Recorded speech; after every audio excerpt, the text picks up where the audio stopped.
Marcas inesquecíveis, conexão, inovação e futuro.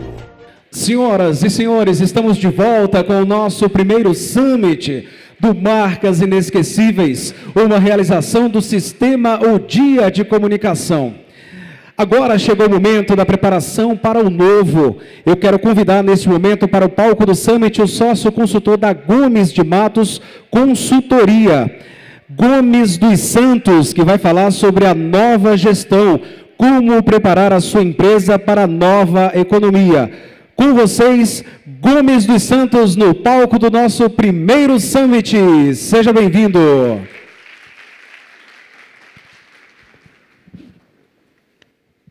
Olá, pessoal. Boa tarde. Esse boa tarde está fraco, hein? Boa tarde. Vocês estão bem? Tranquilo? Show de bola. Gente, uma satisfação grande, agradecemos o convite ao Sistema O Dia de Comunicação. Você sabe como tornar sua empresa mais competitiva e duradoura? Da nova gestão, o que a gente acredita. A gente tem um vídeo, sem mais delongas, para a gente pegar e estar passando aí, o áudio, tá bom? Vamos lá? Obrigado. Você sabe como tornar sua empresa mais competitiva e duradoura? E como gerar crescimento no curto e longo prazo? Descubra como elevar sua empresa a um outro patamar de resultados. Somos a Gomes de Matos Consultoria. Com 27 anos de experiência e uma história de sucesso contada por resultados concretos. Alavancando organizações através dos serviços de consultoria, assessoria e educação corporativa. A maior consultoria do Norte e Nordeste fica localizada em Fortaleza, com consultores especialistas atuando em mais de 9 estados do Brasil. Uma equipe de mais de 40 consultores e sócios, e uma carteira com mais de 1.000 clientes e 70 projetos ativos e simultâneos. Aqui nós somos movidos pela paixão por crescimento. Nossos projetos contam com as metodologias mais avançadas e inovadoras, levando assim melhor solução para a sua empresa nas áreas de estratégia, governança, pessoas, finanças, marketing e vendas, operações e educação corporativa. Faça como milhares de outras empresas.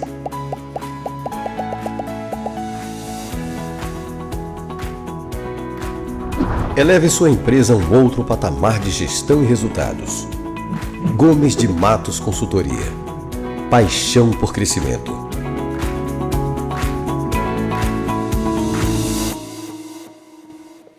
Bem, essa é a Gomes de Matos. Eu faço parte da Gomes de Matos há 15 anos. Trabalho com liderança, com estratégia, com cultura organizacional. E hoje eu fui convidado para a gente falar sobre a nova gestão, na nova economia. Espero que vocês curtam bastante essa jornada de aprendizagem comigo e anotem os questionamentos que, porventura, vocês queiram estar fazendo ao final, tá? Então, a minha fala, ela vai se direcionar muito aos cargos estratégicos das organizações, ou seja, diretores, gestores, líderes, bem como também aos estudantes que, porventura, queiram desejar enveredar por essa área de estratégia, de liderança, de cultura, de nova gestão, e os demais cargos também que almejam ser líderes também, tá? Então, fiquem à vontade. Então, essa é uma temática que, de certa forma, abraça esse público bem heterogêneo que nós temos hoje aqui nesse grande evento. Queria parabenizar também o Sistema O Dia pela essa iniciativa brilhante. Estavam me perguntando o que é que eu achava do evento. A gente tem que ter mais eventos como esse. Um evento como esse é um evento que a gente fomenta networking, faz negócios, a gente também acaba aprendendo muito uns com os outros em termos de acertos e erros. A gente aprende sobre metodologias, então que venham mais eventos como esse, tá? Então, a gente começa com essa indagação, com esse questionamento, qual é o maior sonho de todo empreendedor? A gente acredita que o maior sonho de todo empreendedor é garantir a sobrevivência, o crescimento e a perpetuidade do seu negócio. Quando a gente fala de sobrevivência, a gente fala de garantir margem, lucro, EBITDA, a gente fala de gerar caixa, a gente fala de bater metas. Na hora que a gente fala da questão de crescimento, A gente fala de fomentar a pesquisa, a inovação, formar pessoas, investir no crescimento, no share de mercado da empresa. Na hora que a gente fala de longevidade, a gente fala de ESG, de compliance, a gente fala de antecipar as necessidades dos clientes, a gente fala da proposta de valor, a gente fala da governança. Então, a gente tem que estar antenado nessa tríade de garantir a sobrevivência, o crescimento e a lucratividade, a longevidade da empresa. E, para isso, a gestão é fator de sucesso, tá? Só que o mundo mudou em uma velocidade exponencial e a forma da gente fazer gestão não faz mais sentido, que é o que eu vou tentar convencer aqui vocês hoje, de como a gente pode estar pegando e estar virando essa página para fazer gestão de uma forma diferenciada. A nova gestão, ela nasceu dessa necessidade que a gente identificou, que o mundo mudou. E como diz o Alvin Toffler, esse grande futurista, a gente precisa aprender a desaprender e reaprender novamente. A gente tem que ter essa frase como um mantra, como um princípio, como uma competência na nova economia. A gente tem que internalizar isso, para que a gente consiga realmente analisar o que faz sentido a gente manter hoje nos nossos negócios, em termos de processos, em termos de políticas, em termos de normas, de regras, de mix de produtos, em termos de competências, o que a gente deve realmente resetar, abandonar, largar, eliminar, o que a gente pode estar reaproveitando, ajustando, reinventando, ressignificando, e o que, de fato, a gente tem que trazer de novo. Então, essa perspectiva da gente poder fazer essa análise é fundamental na nova economia, porque o mundo, antes, ele era lento, simples e previsível, que é o mundo linear, e hoje a gente tem um mundo exponencial, que é um mundo acelerado, complexo e ambíguo. Consequentemente, a gente tem que fazer uma análise de como é que a gente chegou até aqui hoje. Como é que a gente se depara com esse universo que eu estou aqui colocando para vocês. E eu queria convidar, nesse exato momento, a gente fazer uma retrospectiva, da gente fazer uma análise das revoluções que a gente passou na vida. Os nossos avós, bisavós, os nossos pais, as gerações atuais com a Revolução 4.0, e o que a gente tem hoje, com certeza absoluta na Gomes de Matos, é que essa Revolução 4.0, ela vai ter a 4.1, a 4.2, a 4.3, então vamos ter desdobramentos em relação a isso. E tudo isso aqui impacta a forma da gente fazer gestão. Também nós temos as megatrends, que são essas tendências e oportunidades que acontecem de forma síncrona e a contento, impactando o mundo como um todo e a nós todos também. Então, isso aqui são algumas megatrends, que são essas tendências com força de promover essas mudanças que impactam a forma da gente pegar e fazer gestão, tá? E mais na frente eu vou pontuar a 1 e a 2 de uma forma mais aprofundada para vocês. Como tudo isto nos impacta de forma geral hoje em dia, tá? A gente vive um mundo, um novo mercado chamado nova economia. Eu vou apresentar agora para vocês um infográfico e rapidamente vocês vão fazer uma análise se a organização de vocês, na qual vocês trabalham, na qual vocês hoje são líderes ou não líderes, vocês estão hoje. Analisem aqui, rapidamente, na leitura visual, eis a velha economia, e aqui eu tenho a nova economia. Aonde é que nós estamos? Nós estamos mais na velha economia ou na nova economia? A gente tem que entender que velha economia é tudo o que acontece da década de 90 para trás. E nova economia é tudo o que acontece da década de 90 para frente. Onde nós estamos hoje? Tá? A questão toda é que a velha economia era uma era mecânica, uma era centrada muito na máquina, uma era movida a petróleo, ao concreto, ao comando, cobrança e controle, uma era de burocracia. E a gente vive a era digital, a era que não é do petróleo, é a era do silício, que é a matéria-prima dos chips, dos processadores e por aí vai. Então, a gente vive um mundo que é mais de coragem, colaboração, confiança, flexibilidade, o human to human, o humano para o humano. Nós temos que entender isso. A gente não vive mais um mundo volátil, incerto, complexo e ambíguo como o mundo VUCA. A gente vive hoje um mundo que ele é frágil, ele é ansioso, ele é não linear e é incompreensível. As empresas não têm mais a certeza da fórmula do sucesso. É por isso que, constantemente, os planejamentos estratégicos eles acontecem com revisões trimestrais e acontecem de curto, médio e longo prazo. E também a gente tem que entender que, nessa perspectiva de um mundo de telas, de um mundo que a gente vive conectado, você já acorda e já entra no banheiro conectado, e você vai dormir conectado. Se você não está no celular, você está no laptop, não está no laptop, você está na Smart TV. É um mundo que pinta um cenário diferenciado para muitos. A gente vive hoje uma polarização de mercado, onde é uma concentração de renda muito grande na mão de poucos e uma concentração de menos renda na mão de muitos. A gente vive uma polarização de mercado também, que de um lado eu tenho marcas premium, de um lado eu tenho marcas com outro foco de um público CD, e aquelas empresas do meio se veem achatadas, porque ou elas vão para cima ou vão para baixo, ou elas são eliminadas. E a gente vê também um fosso digital.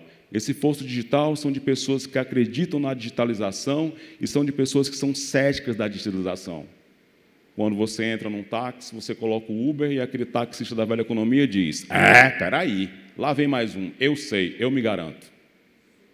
A gente se depara muito com isso, de pessoas que têm a convicção que a tecnologia ela causa um mundo de abundância e ela facilita o nosso trabalho, que ela vem para provocar novos cargos, novas competências, enquanto que outros protestam e são contra a nova economia, são contra a tecnologia.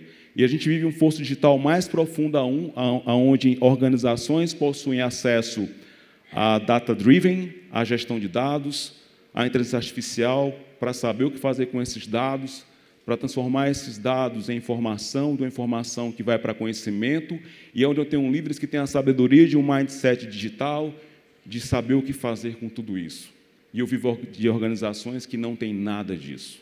Não tem gestão de dados, não tem inteligência artificial, não sabem o que fazer com a informação que se torna conhecimento, nem têm a sabedoria de ter líderes que realmente consigam apontar o que fazer com aquele conhecimento que vem de uma informação, que vem de um dado. Isso é um mindset digital, isso é uma nova forma de pensar. Então, nós temos que realmente saber aonde eu, enquanto líder, eu, enquanto diretor, enquanto board, ou, de repente, enquanto não líder, tenho que ter um reskilling, que é uma requalificação das minhas competências, das minhas habilidades. E aonde, de fato, não é mais um reskilling, é um upskilling. Upskilling é uma competência a mais, skill é habilidade, up para cima, para trabalhar uma competência que eu tenho que ter, porque é uma nova forma de fazer gestão, de fazer dinheiro diferente. E aí são questões que chegam de novas profissões, de novos softwares, e os hardwares, eles não aguentam. Você compra um celular e com 2 anos ou menos de 1 ano ele se torna obsoleto como alguma máquina. Então, tudo isso tem a ver com a nova economia e eu tenho que entender tudo isso. E melhor, eu tenho que surfar essa onda. Eu tenho que fazer parte desse modelo de mundo que atravessa hoje em dia. E a gente tem que aprender que a gente vive um mundo muito bacana de diversidade, de multigerações, onde os mais novos podem aprender com os mais experientes e vice-versa. A gente não vive o mundo do ou, a gente vive o mundo do i. E isso é uma competência. Isso é uma competência. A gente vive muitas vezes o jogo de quem tem razão nas organizações, onde eu crio silos e feudos, onde quem manda é quem pode, obedece quem tem juízo, onde eu sonego informação, onde eu tenho o meu ego acima de tudo. Não dá mais para a nova economia ter líderes egóicos. A gente não pode ter o ego, a gente tem que ter o eco. Eu faço parte de um ecossistema, eu sou um membro, aonde eu posso fazer a mudança das coisas acontecerem. E isso é importante dentro das organizações, porque, inclusive, tem um livro sobre isso, eu vou dar algumas dicas de livro, O Ego é o Seu Pior Inimigo, que o ego é quem destrói as organizações, o ego é quem faz as empresas quebrarem. Muito bem, avançando. Na velha economia, o mundo girava lento, hoje o mundo gira bem mais rápido, e aqui eu tenho um gráfico da S&P 500, que é um indicador financeiro da Bolsa de Valores, ele parametriza as 500 ações mais rentáveis na Bolsa nos Estados Unidos. E o que eu queria trazer desse gráfico aqui é o seguinte: se vocês analisarem aqui, em 58 as empresas duravam em média 60 anos. A previsão para 2023, esse ano, são de 12 anos. Ou seja, as empresas, elas tinham uma forma de fazer gestão lenta, tinham uma forma de fazer estratégia lenta. Ou seja, eu planejava um ponto A para alcançar um ponto C e aquele ponto B acontecia de uma forma linear. E hoje não é mais assim. Hoje eu traço um ponto A para um ponto C e esse ponto B ele tem altos e baixos, ele tem picos e vales. E ele tem um momento de eu resetar, de eu estopar, de eu parar para começar tudo do zero de uma forma diferente. Essa é uma jornada diferenciada e é por isso que muitas empresas hoje estão quebrando. E eu vou já apresentar por que elas quebram, tá? Aqui uma outra pesquisa das empresas listadas em 74 como sendo as referências de gestão, 67% já não existiam mais em 2014. Ou seja, os indícios da nova economia, os indícios da globalização, da tecnologia, da digitalização, já estavam lá atrás. E as pessoas não perceberam isso. Poucas perceberam isso. Por que as empresas morrem? Aqui alguns itens, como vocês podem fazer uma leitura rápida aí na tela. Continuam a fazer as mesmas coisas durante o tempo demais. Excesso de confiança proveniente de sucessos passados. Busca indisciplinada por mais. Negam riscos e perigos. Perderam a relevância e não se antecipam ou não se adaptam a mudanças. Tem um outro livro bem legal, Por que as Gigantes Caem, de um autor chamado Jim Collins, e ele coloca nessa pesquisa, em primeiro lugar, por que as empresas quebram? Soberba, ego, vaidade. Acham que tem as fórmulas do sucesso. Acreditam que não tem mais concorrentes, que são a dona da bola, a dona da vez. E esses erros aqui, esses pontos fazem as organizações realmente ficarem datadas, ficarem passadas. Aí vocês podem fazer uma reflexão agora no autocrítica. Será que eu contribuo para esse universo? Algum desses itens?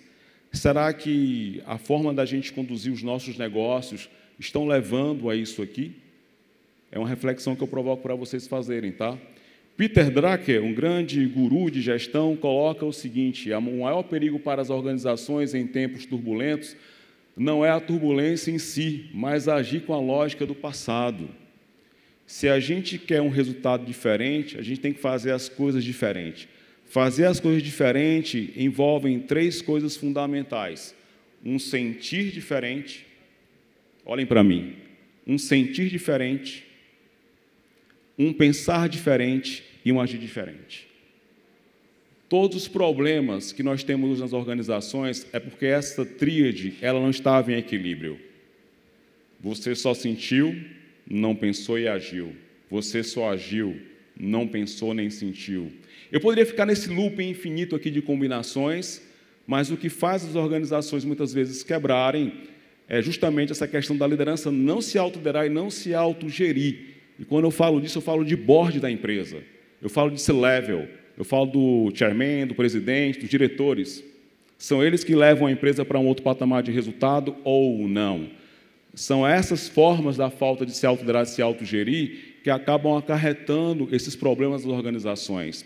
Eu tenho que imputar comportamentos diferentes na minha organização para ter uma nova rotina, para que hábitos de gestão sejam diferenciados e, consequentemente, o resultado venha diferente. O nosso papel enquanto líder é ser um agente de mudança, que faça intervenções dentro da organização para que a tribo, os não líderes, sigam também esse universo. Por quê? Porque a tribo quebra uma empresa.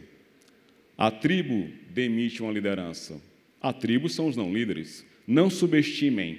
É por isso que daqui a pouco eu vou falar sobre pessoas de forma mais aprofundada e vou resgatar esse ponto da tribo. O John Chambers, ex-CEO da Cisco, que tem esse livro muito bom, Connect the Dots, ele coloca que hoje a gente vive uma concorrência que é sobre transições de mercado. não é sobre o concorrente específico. E a transição de mercado é um período de passagem de um estado para outro, em que as habilidades necessárias para fazer seu trabalho mudam. O cliente avança para uma nova tecnologia ou a economia adota um novo modelo.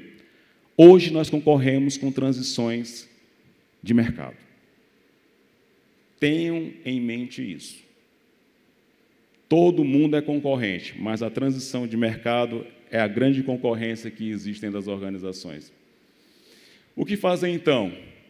Para fazer gestão hoje, o empresário, a liderança, deve ter 3 competências essenciais. Todos nós que queremos, que somos líderes ou que somos aspirantes a serem líderes, tá? A gente, para enfrentar tudo isso, está apto a esse mundo de imprevisibilidade e incerteza que eu acabei de colocar de complexidade, deve ter no seu drive a evolução, a antecipação e a adaptação. Evolução. O que eu estou fazendo para a minha organização evoluir? Eu tenho na minha organização áreas de pesquisa e desenvolvimento e tecnologia e inovação? Evolução. Eu invisto na formação dos meus líderes e não líderes? Evolução. Eu busco aprender com quem acerta e com quem erra? Evolução, que tem a ver com benchmarking. Eu estudo o fracasso? A gente quer estudar o sucesso e quer ouvir pessoas de sucesso. Isso é muito bom. Mas o melhor dos mundos é a gente aprender com os nossos erros, com os nossos fracassos.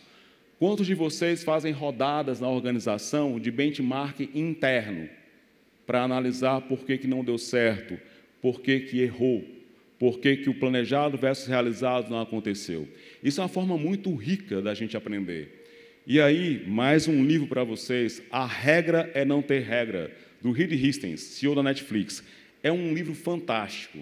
E na Netflix, eles aprendem com o fracasso. Eles dão autonomia e liberdade. É uma liderança por contexto, é uma liderança por projeto. Você recebe o seu orçamento do seu setor, da sua área, e você é responsável por implantar projetos dentro da organização, como, por exemplo, a produção cinematográfica. E aí, consequentemente, não deu certo essa produção cinematográfica, você errou, perdeu alguns milhões de dólares, e você vai lá na frente falar o seu erro para uma plateia a nível mundial. Eis uma forma de trabalhar a vulnerabilidade. A vulnerabilidade é a premissa para inspirar a confiança nas pessoas. É quando um líder diz que errou, e diz por que errou, e pede desculpas pelo erro que cometeu. Na hora que ele faz isso, ele inspira as pessoas, não é reforçar o erro, mas é aprender com os erros. Eles trazem uma coisa chamada segurança psicológica para a organização, para que as pessoas realmente possam ter voz ativa e não ter medo de dizer que errou. E aquela babaquice que muitas vezes eu escuto, não me traga problemas, me traga a solução, isso não existe mais. Tem pessoas que são excelentes em encontrar problemas, mas não sabem da solução. E qual o problema com isso? Ajude essas pessoas. Pior, sabe o que é? É o seu cliente encontrar o problema. E você perdeu o seu cliente. Então, a gente tem que ter essa evolução, e uma evolução de autoliderança, de autogestão, é a evolução de gestão de pessoas. E a gente tem que se antecipar. Se antecipar às tendências e oportunidades políticas, econômicas, sociais, tecnológicas, ambientais, legislativas. É a chamada análise PESTAL, ou PESTAL. É você fazer essa análise e observar como isso impacta o meu modelo de negócio, bem como eu posso tirar proveito de tudo isso para ter uma vantagem competitiva sobre a minha concorrência. Eu me antecipo e eu me adapto. Eu me adapto. A melhor coisa que tem é você se adaptar na frente dos demais. E o melhor dos mundos, enquanto vocês forem copiados, a gente está no caminho certo. O problema é quando a gente começa a copiar os outros.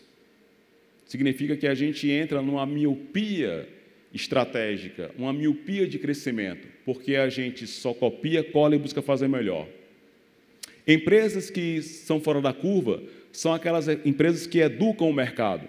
São aquelas empresas que conseguem imaginar um cliente futuro, não um futuro cliente. Existe uma diferença muito grande entre esses termos. Um é reativo e o outro é criativo. Reativo, olha aí, o meu futuro cliente. Criativo, olha aí, o meu cliente futuro. Eu fabrico, eu me antecipo, eu dito tendência de mercado. Isso é difícil. E para isso, pegando o case da Netflix e trazendo também para os dias de hoje, do que a gente coloca nas organizações, é o seguinte: invista em gente talentosa. Invista em gente melhor do que você. Se você puder, pague acima do mercado. Se você puder, seja uma empresa agressiva nesse sentido. Queira uma empresa de pessoas que tenham accountability. Esse termo é bonito, né? Accountable. São pessoas que prestam contas. São pessoas que enxergam os problemas, assumem os problemas e resolvem os problemas. São pessoas de resultados. Essas pessoas nos ensinam. A gente precisa, na nova economia, de gente que ensine a gente. Óbvio, nem sempre, Gomes, eu vou ter essas pessoas, porque o trabalho também da gente é formar outras pessoas. Mas é quando eu falo de cargos chaves, cargos ímpares, cargos estratégicos que façam a empresa evoluir e crescer. Bem, a gente vive aqui, como eu falei, eu ia trazer 2 megatrends para agora. Chegou o momento. Uma é a tecnologia e a outra é a humana. Licença só um minuto aqui. Só colocar uma água.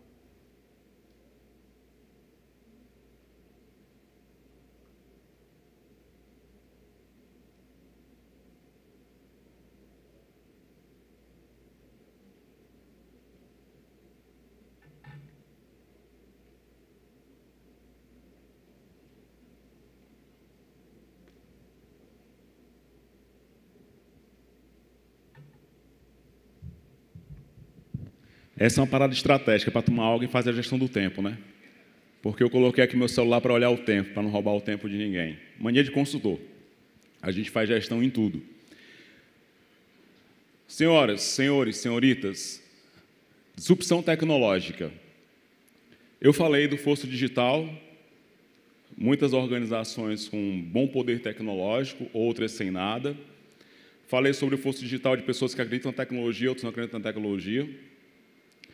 E eu falei também na importância da gente ter a gestão de dados para transformar esses dados em informações, em conhecimento e a sabedoria.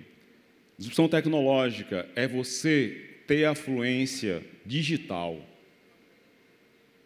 A gente tem que tomar cuidado com a síndrome da programite. Outro dia eu fui numa organização, ela tinha mais de 75 programas. Imaginem isso é uma loucura. Aí um diretor, eu quero um programa para isso. Outro diretor, eu quero um programa para isso. Daqui a pouco é um gestor. Fica aquele Frankenstein, um monte de sistema, sabe? A gente tem que ter poucos sistemas e nós devemos saber o que nós queremos do sistema. Ter a fluência digital, muitas vezes, não é você entender sobre a tecnologia, mas você saber o que você quer da tecnologia. A tecnologia, ela é um meio, ela não é um fim. Acho que vocês estão cansados de ouvir isso. Mas muitas vezes a gente se pega com essa parte da falta de fluência digital. A gente tem dificuldade e resistência em utilizar sistemas de gestão, em aplicativos, quando a gente coloca na nossa organização para trabalhar e fazer uma gestão para ter um melhor resultado para o cliente. Mas quando é próprio, quando é para o seu uso pessoal, você vai lá rapidinho e baixa. Você baixa para você fazer uso. Então, não dá mais para ser contra essa questão da fluência digital. Nós devemos ter isso. E assim, já falando da disrupção humana, até 2025, anotem aí, a maior força de trabalho e, consequentemente, o maior mercado consumidor vai ser a geração Z, os nativos digitais. Os nascidos entre 1995 e 2010. Juntando com a geração Y, que é a mesma coisa que Millennium, é sinônimo, e algumas pessoas equivocadamente separam, é a mesma coisa. Juntamente com essa geração, imaginem vocês, que são os nascidos de 1980 até 1995. E os milênios, os Y, já estão quarentões, né? Já são coroas. Faz parte, né? Imagine essas duas gerações juntas, totalmente digitais. Imaginem isso. Essa geração é uma geração que já nasce conectada, que em 3 cliques já quer ter a resposta na tela do seu celular. Se o nosso modelo de negócio não estiver aqui dentro, ele vai quebrar. Não adianta, é um caminho sem volta. Essas gerações são gerações que não querem nem um mundo totalmente digital, elas querem um mundo digital. Porque na hora que elas querem o físico, elas vão para o físico. Na hora que elas querem o digital, elas querem o digital. E eu tenho que ter isso na minha organização. Eu tenho que ter um modelo digital. Até para poder entregar o que o baby boomer, o cara de 65, 70, 80 quer, ou até o cara da geração X, de 50, de 55, por aí vai. Então, a gente tem que ter isso. Então, a disrupção humana é você também ter uma cultura, ter uma organização de diversidade. E diversidade não é simplesmente o LGBTQIA+, é muito mais do que isso, é uma inclusão social. De, por exemplo, você trabalhar com pessoas mais experientes, de você atender às cotas, isso faz parte, é um mundo de inclusão, é um mundo de valores diferenciados. A gente tem que aceitar isso. Sabe por quê?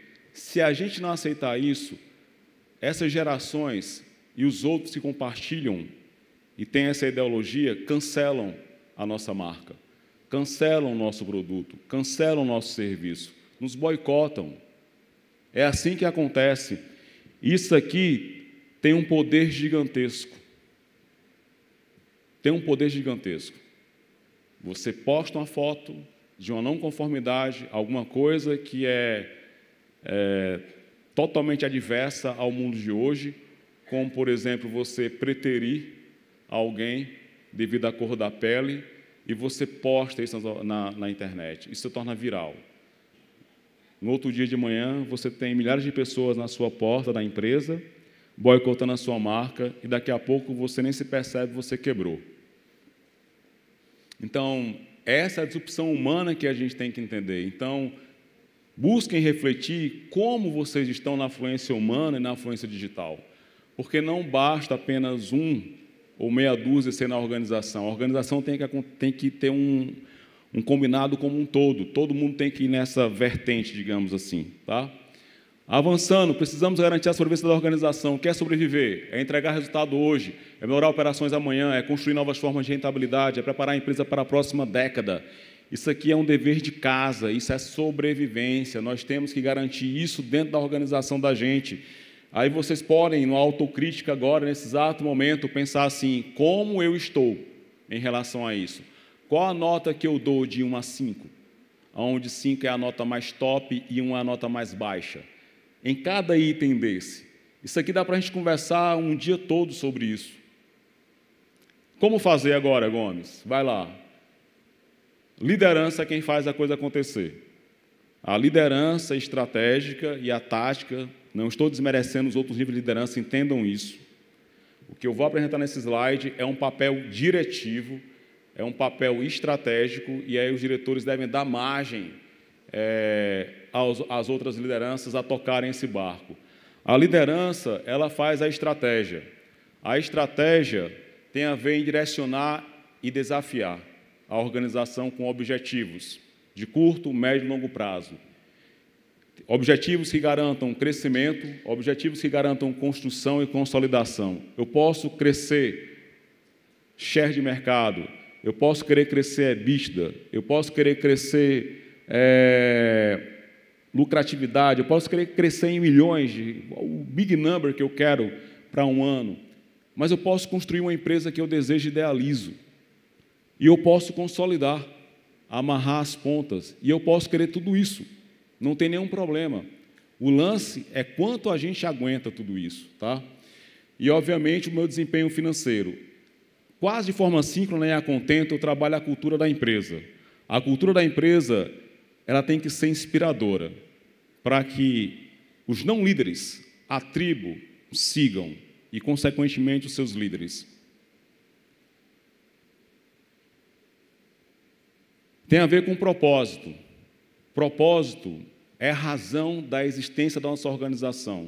Propósito é a marca que você quer deixar na hora que você entrega o seu produto e ou serviço ao seu público. E você causa uma memória impactante ao ponto dele ser um defensor da sua marca. Isso é propósito. É você ter uma marca que também seja empregadora, que as pessoas queiram trabalhar lá com você. Por isso eu tenho que ter valores. Valores para que as pessoas possam tomar decisão quando estiverem sozinhas, porque os valores servem para isso. E os valores devem ser explícitos e justificados. Cada valor tem que ter um sentido. As pessoas certas nos lugares certos. E eu tenho que ter sistemas e símbolos. Sistemas têm a ver com processos, com políticas, com normas, com regras. Sistemas são artefatos tangíveis que representam a minha cultura. Vou dar exemplo de um símbolo aqui para ficar mais tranquilo vocês compreenderem. Toda sala de reuniões da Amazon tem uma cadeira vazia na mesa de reunião.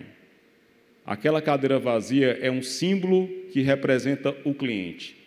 Toda e qualquer decisão tem que favorecer o cliente, criar valor, gerar valor, captar valor para o cliente. Se não fizer sentido, não vai ser decidido. Não dá para a gente brincar de fazer gestão. O símbolo, ele é claro e representa isso.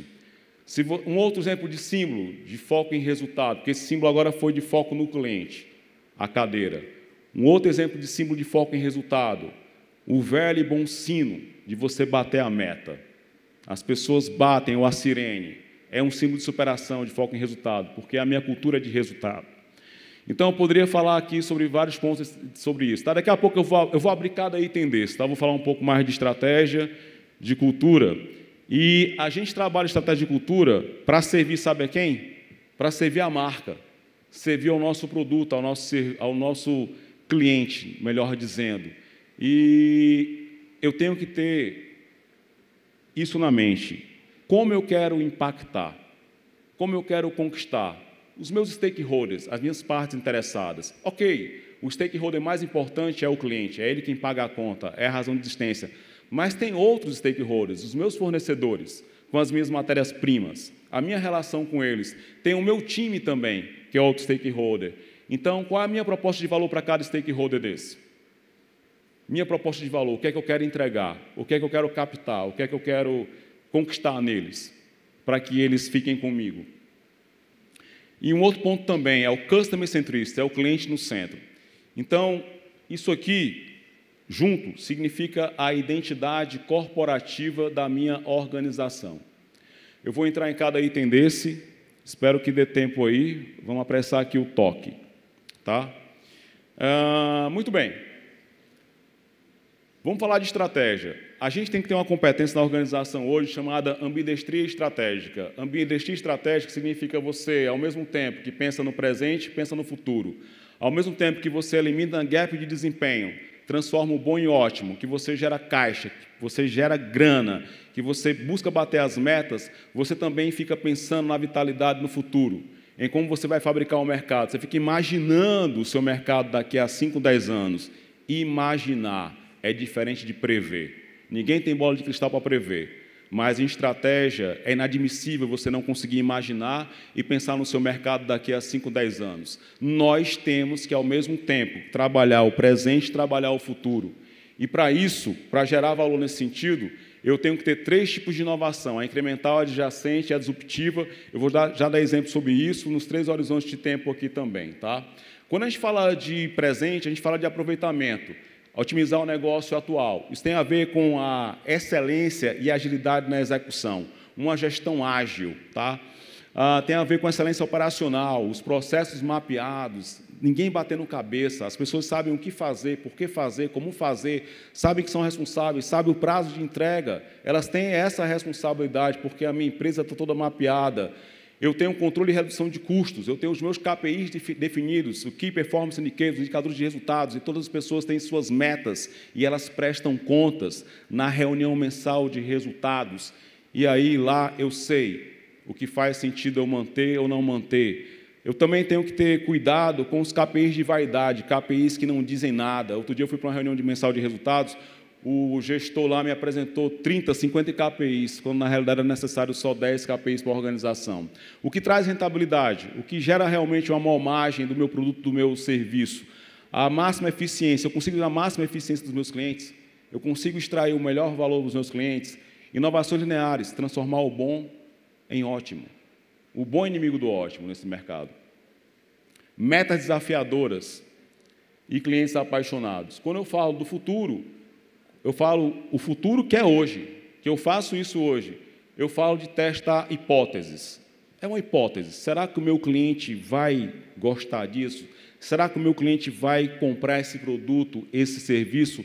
Então, eu testo hipóteses. Testar hipótese tem a ver com você prototipar. Prototipar. O protótipo é algo que é rápido, sujo e barato. É na hora que você, por exemplo, cria num papel mesmo e você chega e apresenta para o seu cliente e diz assim, ó, eu tenho isso aqui para te apresentar, você quer? É de repente você convidar o seu cliente para um focus group dentro da empresa, na sala, e você botar um produto feito de papelão com todas as variáveis que esse produto pode atender em termos de benefício de entrega e perguntar para o cliente se ele quer aquilo ou não quer aquilo. E aí, na hora que eu testo essa hipótese e eu vejo que o cliente pode pagar por aquilo, eu vou para o chamado MVP, Produto Mínimo Viável Possível. Todo MVP é um protótipo, mas nem todo protótipo é um MVP. O MVP já dá para eu ganhar grana com ele. E aí eu lanço isso. Eu lanço no mercado. E eu começo a pegar feedback com o cliente. Eu pego esse feedback, eu aprendo com o feedback, porque eu ajusto e eu lanço novamente. E eu fico nesse ciclo de iteração constantemente, testando, pegando feedback, aprendendo, ajustando, até deixar de ser um MVP e ser de fato um produto, aonde eu só vou daqui a pouco mudar uma coisa ou outra. Na China, eles lançam 3 MVPs ao mesmo tempo, em 3 regiões distintas, com 3 públicos distintos, para ver o que traz um resultado mais rápido. Os chineses estão muito avançados. É absurdamente incrível como eles estão na frente, juntamente com Israel também. Estabelecer novas métricas. As métricas aqui são diferentes. Não é o ROI financeiro, não é o Return on Investment, é o ROI sobre aprendizagem. Número de hipóteses testadas e validadas. Número de protótipos que viraram MVPs. O ROI é diferente. É um retorno cultural, é um retorno de intraempreender, é um retorno diferenciado. O resultado financeiro é a longo prazo, aqui é a curto prazo. Capacidade de desenvolver modelos de negócios replicáveis, sustentáveis, é um novo oxigênio cliente para a organização, a obsessão pelo consumidor. Não se apaixone pelo seu produto e pelo seu serviço, se apaixone pela dor que você resolve do seu cliente. Se apaixone pelo trabalho que você tem que fazer pelo seu cliente.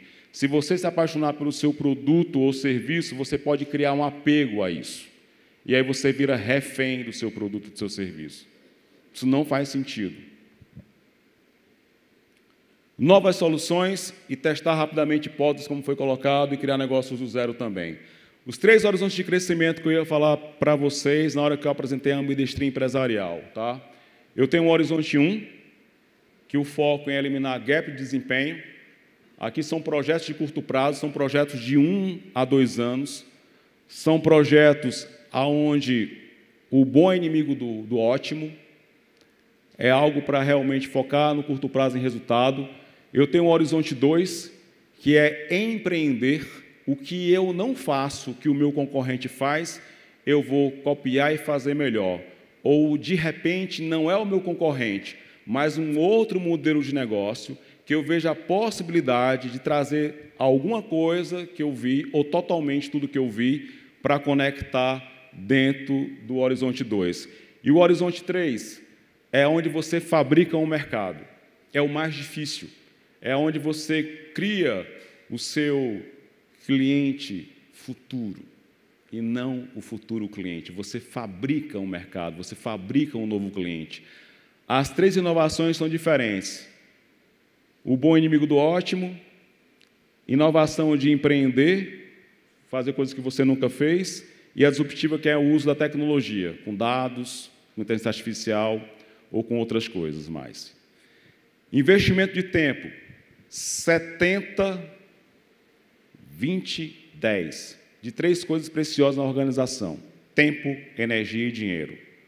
O meu tempo, a minha energia e o meu dinheiro vai ser gastado nessa proporção. Os horizontes devem ter donos, líderes, preferencialmente diretores. Ah, Gomes, eu sou um diretor, então são os cargos de confiança, 2 gerentes, por exemplo, para ser dono, ou você pode ser dono de tudo também. Depende de como você faz. Isso aqui é um olhar estratégico da organização. Eu tenho um foco no hoje, no amanhã e no depois. Não, tem muita organização que fica focando só no horizonte 1. Agora, vejam bem, tem um viés em relação a isso.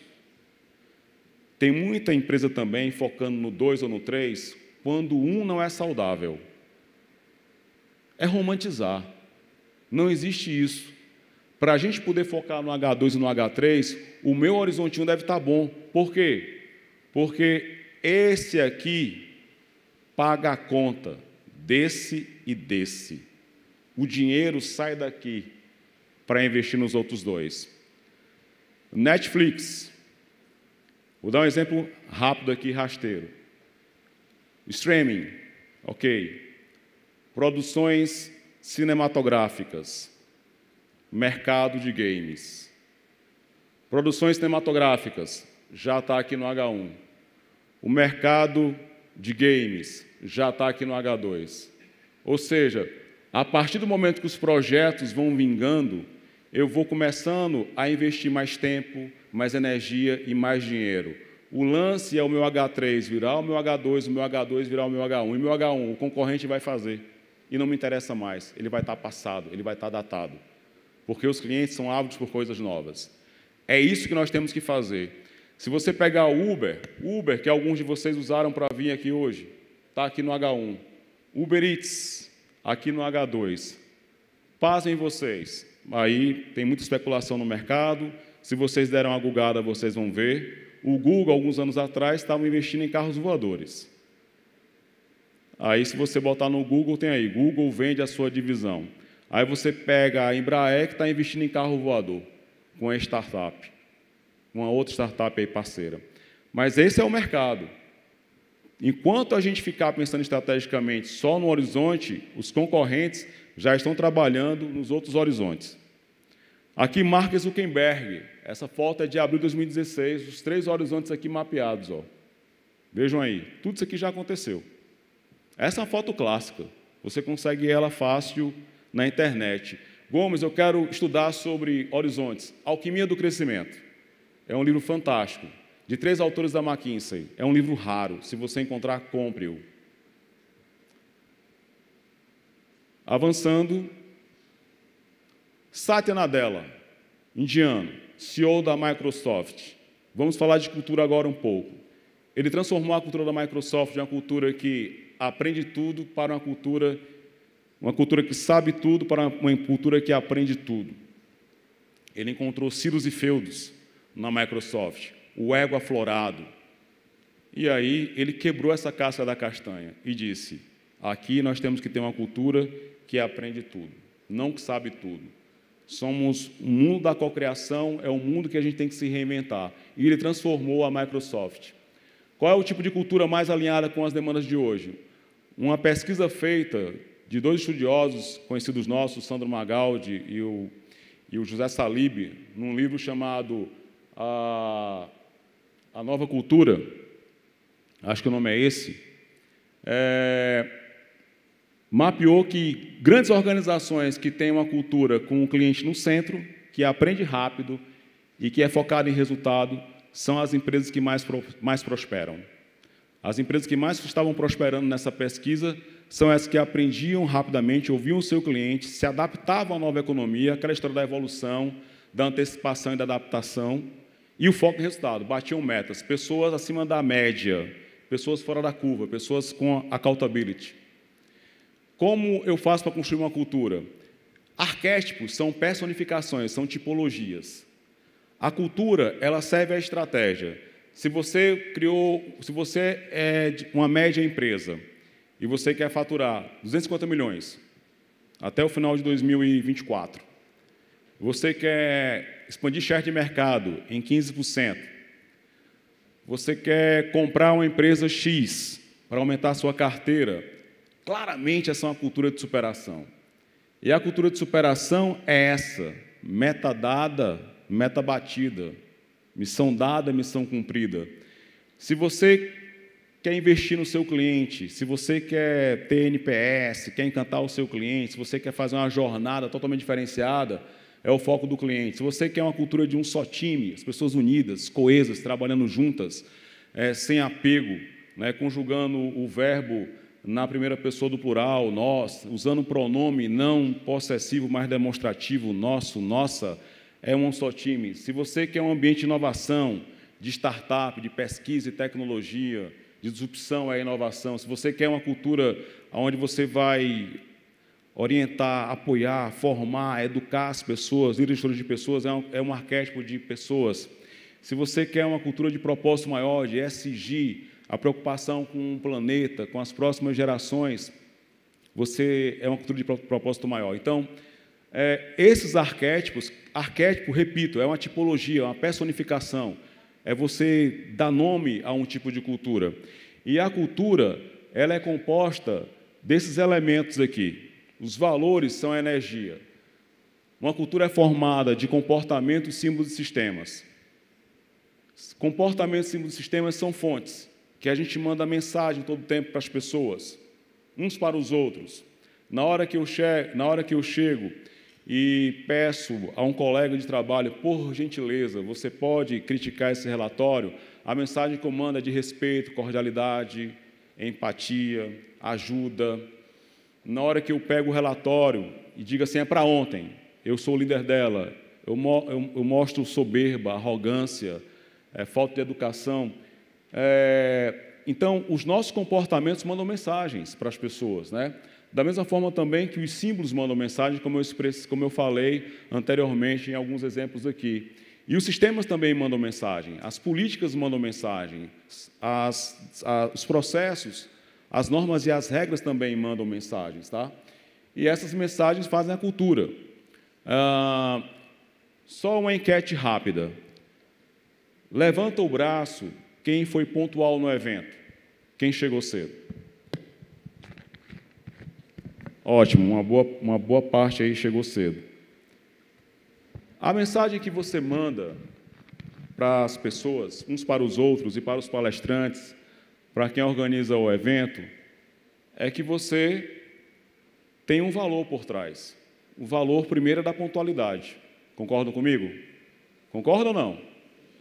Concordam, né? Os pontuais vão concordar, com certeza, né?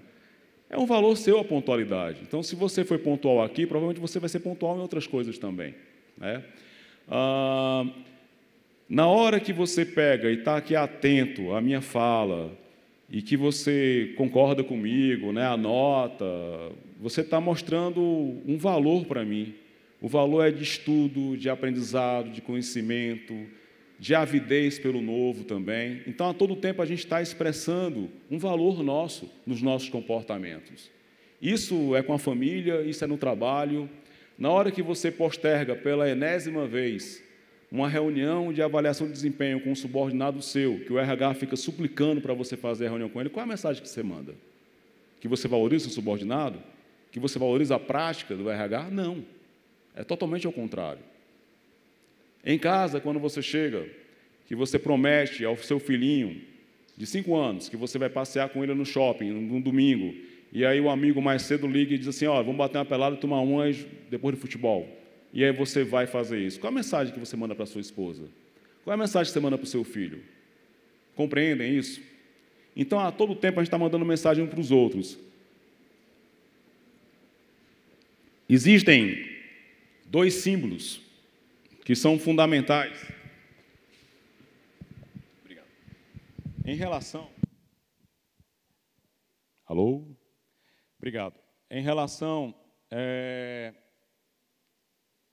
às mensagens que a gente manda. Dinheiro e tempo. A gente prioriza o que a gente valora.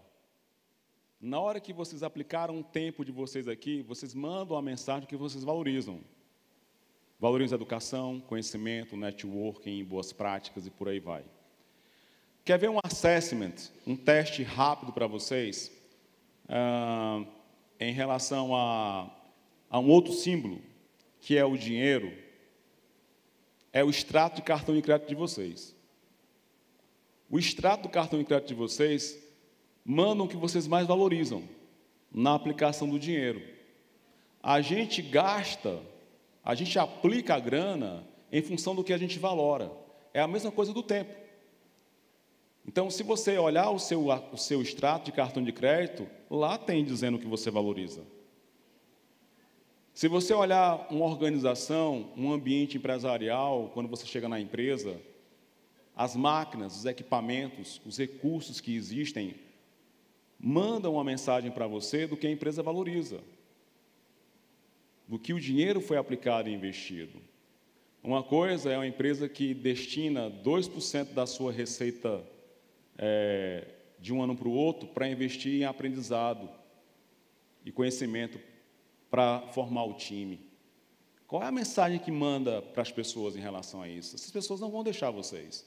Elas vão ficar na sua organização. Então, entendam que tempo e dinheiro são dois símbolos poderosos que mostram o que a gente valoriza. E aqui um exemplo rápido, né, de símbolos e sistemas também. Essa apresentação está aqui, eu deixei de propósito, tá? Ela está autorizada a ser disseminada para vocês. Queria que aí o pessoal da produção destinasse essa apresentação para todos. Tem o meu contato ao final também, para quem de repente quiser trocar uma ideia. E assim, qual é a forma mais rápida de você mudar uma cultura de uma empresa? Muda processo, muda política, muda norma e regra, você muda a cultura rápido. Mas é uma mudança muito abrupta. A gente tem que trabalhar o outro lado, que é o ser humano também, para que ele internalize mudanças de sentimento, de pensamentos e de ação. Para a gente ir finalizando, vou falar um pouco de cliente. Tem esse cara chamado Clayton Christensen, infelizmente já falecido, um gênio. Tem esse livro maravilhoso, Lembra da Inovação, que ele cunhou um termo chamado o job to be done, o trabalho a ser feito. Então, a gente tem que responder essa questão aqui, ó. Qual é o problema que a sua empresa resolve? Se você não tiver essa resposta, você está ferrado. Porque todos aqui nessa sala, inclusive esse que vos fala, somos consumidores, concordam comigo? E a gente compra e consome um produto e ou serviço para resolver um problema nosso, para resolver uma dor nossa. Se você não tem essa resposta, você está próximo do fim. Desculpa dizer isso, porque o meu papel aqui não é falar o que vocês querem ouvir. O meu papel é falar o que é melhor para a carreira de vocês e para a gestão e liderança do modelo de negócio de vocês também. Essa é a ideia. Esse é o meu papel, enquanto consultor de empresa. E aí, eu tenho que saber qual o trabalho a ser feito, qual o problema que eu resolvo do meu cliente, é o job to be done. Uma empresa que tem um cliente no centro, o Customer Centricity, tem o Customer Experience, que é a jornada de experiência de compra do cliente, que começa quando ele entra em contato com a sua marca inesquecível, com a sua marca memorável na internet, quando ele vai até o seu site ou a sua loja física, que ele interage com a sua equipe de vendas, que ele compra e usa o seu produto, que ele entra em contato em fóruns com outras pessoas sobre o seu produto e serviço, até quando ele vira um defensor da sua marca.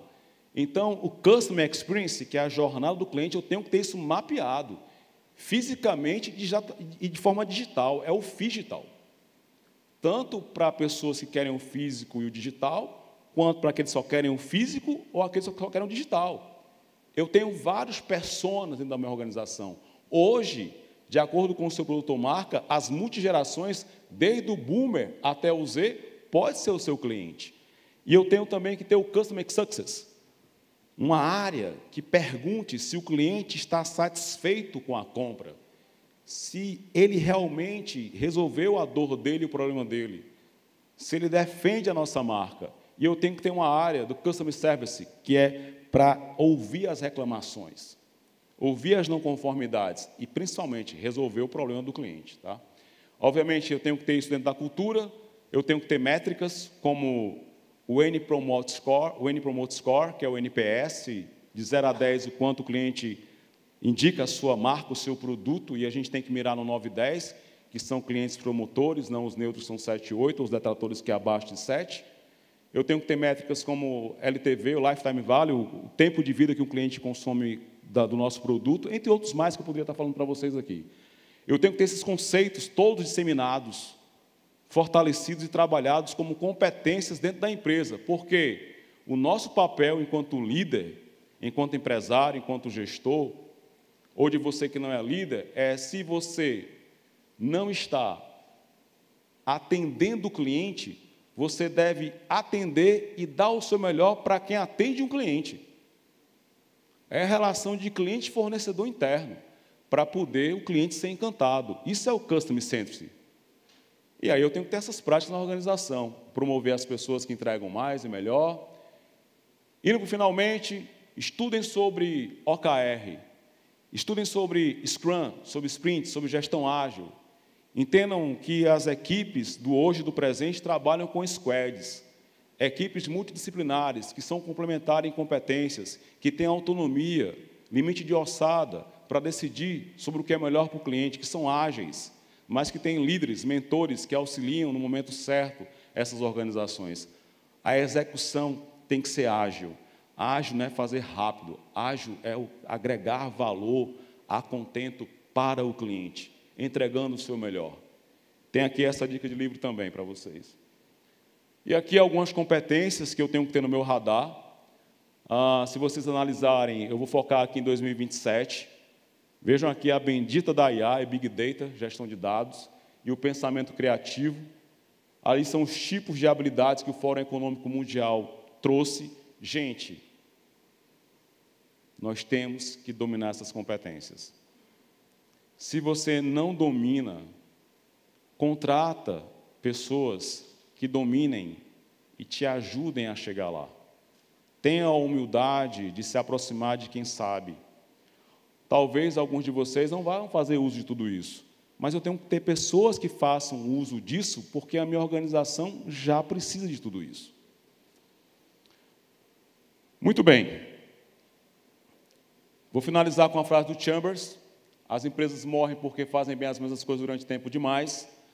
Um alívio e um consolo para vocês são os 7 crescimentos da McKinsey, para a gente sair desse ostracismo. É a gente potencializar os clientes atuais, ou seja, como é que eu posso rentabilizar e ganhar mais em cima do meu cliente de uma forma honesta, agregadora numa relação ganha-ganha.